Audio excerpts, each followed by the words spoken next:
বন্ধুত্ব দিলে বন্ধুত্ব পাবেন। বন্ধুত্ব ইজ ওয়েলকাম, দাদাগিরি নয়। বন্ধুত্ব ওয়েলকাম, দাদাগিরি নয়, লাউড এন্ড ক্লিয়ার। ভারত যদি বন্ধুত্ব দেখায় বন্ধুত্ব পাবে, কিন্তু ভারত যদি বাংলাদেশে আধিপত্যবাদ বিস্তার করতে চায়, বাংলাদেশের 18 কোটি জনগণ সেটা রুখে দেবে। ভারত যদি গৌর গোবিন্দের ভূমিকায় নামতে চায়, দেশের 18 কোটি মুসলমান শাহজালালের ভূমিকায় নামবে।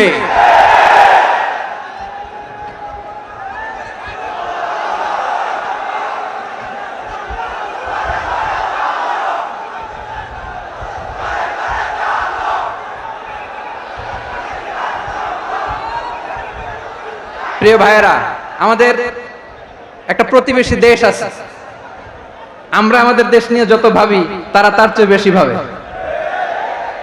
কথা বুঝতেছেন না? আরো ভেঙে বলতে হবে।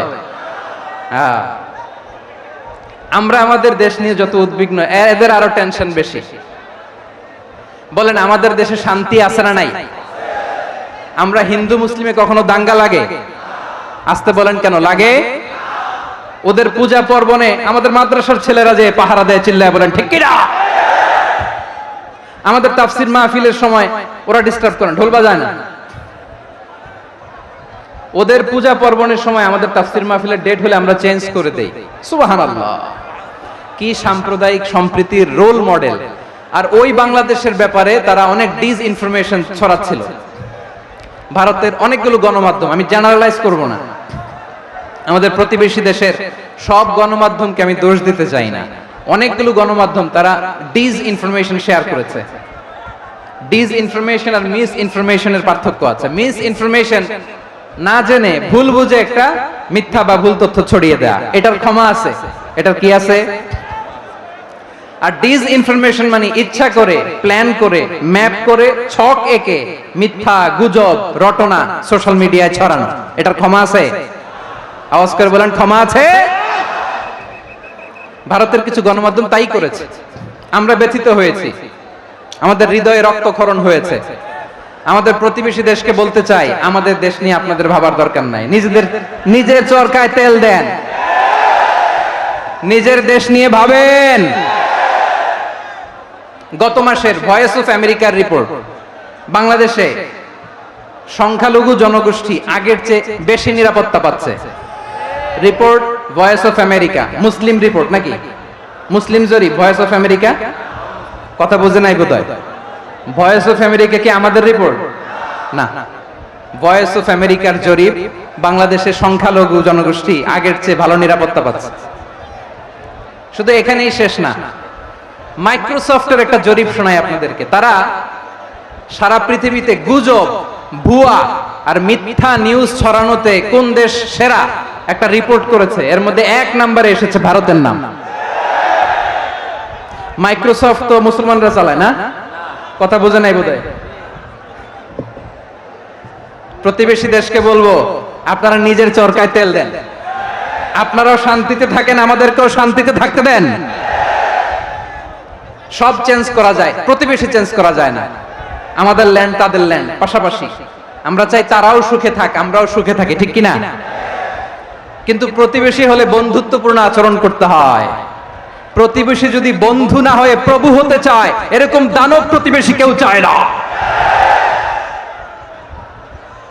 ভারত যদি বন্ধুত্ব উপহার দেয়, আমরা বন্ধুত্ব দিব। কি বলেন? তারা যদি বন্ধু সুলভ আচরণ করে, আমরাও বন্ধুত্ব উপহার দেব। কারণ আমাদের পররাষ্ট্র নীতি হচ্ছে সবার সাথে বন্ধুত্ব, কারো সাথে বৈরিতা নয়। আলহামদুলিল্লাহ বলেন, কত চমৎকার পলিসি আমাদের। আমরা নির্বিবাদী, আমরা বাংলাদেশিরা শান্তিকামী। We are proud of that. এজন্য আমরা গর্ববোধ করি। আমাদের পররাষ্ট্র নীতি সবার সাথে বন্ধুত্ব, কারোর সাথে শত্রুতা নয়। তাই প্রতিবেশী দেশকে বলবো, আমার ভাইয়েরা, আপনারাও আমাদের ভাই, বন্ধুত্ব দিলে বন্ধুত্ব পাবেন। বন্ধুত্ব ইজ ওয়েলকাম, দাদাগিরি নয়। বন্ধুত্ব ওয়েলকাম, দাদাগিরি নয়, লাউড এন্ড ক্লিয়ার। ভারত যদি বন্ধুত্ব দেখায় বন্ধুত্ব পাবে, কিন্তু ভারত যদি বাংলাদেশে আধিপত্যবাদ বিস্তার করতে চায়, বাংলাদেশের 18 কোটি জনগণ সেটা রুখে দেবে। ভারত যদি গৌর গোবিন্দের ভূমিকায় নামতে চায়, দেশের 18 কোটি মুসলমান শাহজালালের ভূমিকায় নামবে।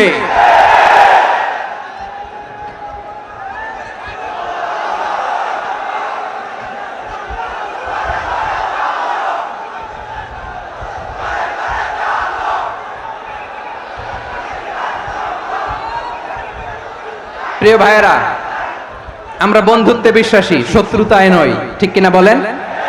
আল্লাহ আমাদেরকে বোঝার তৌফিক দান করুক।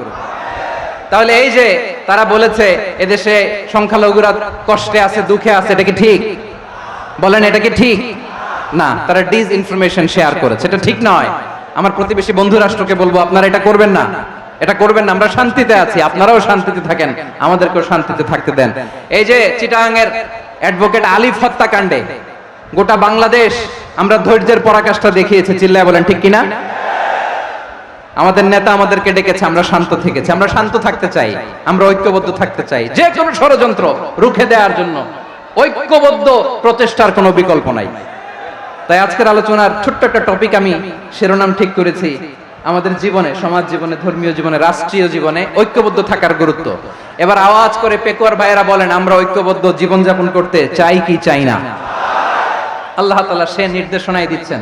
আল্লাহ তাআলা ইরশাদ করছেন, ওয়া'তাসিমু বিহাবলিল্লাহি জামিআন ওয়া লা তাফাররাকু ওয়াযকুরু নি'মাতাল্লাহি আলাইকুম إذ كنتم أعداء فألف بين قلوبكم فأصبحتم بنعمته إخوانا وكنتم على شفا حفرة من النار فأنقذكم منها كذلك يبين الله لكم آياته لعلكم تهتدون الله أكبر পড়েন।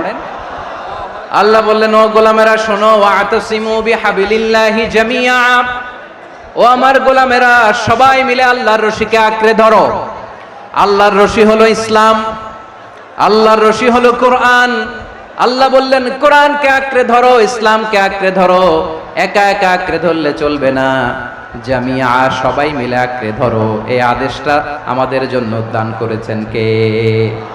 আল্লাহ তাআলার নির্দেশ, ওয়া'তাসিমু বিহাবলিল্লাহি জামিআ, সবাই মিলে আল্লাহর রশিকে আঁকড়ে ধরো। হাবলুল্লাহ মানে আল্লাহর রশি। হাবলুল্লাহ মানে কি? রশি। এই হাবলুল্লাহ, আল্লাহর রশি বা আল্লাহর রজ্জু দ্বারা উদ্দেশ্য হচ্ছে ইসলাম। আল্লাহর রশি দ্বারা উদ্দেশ্য কি?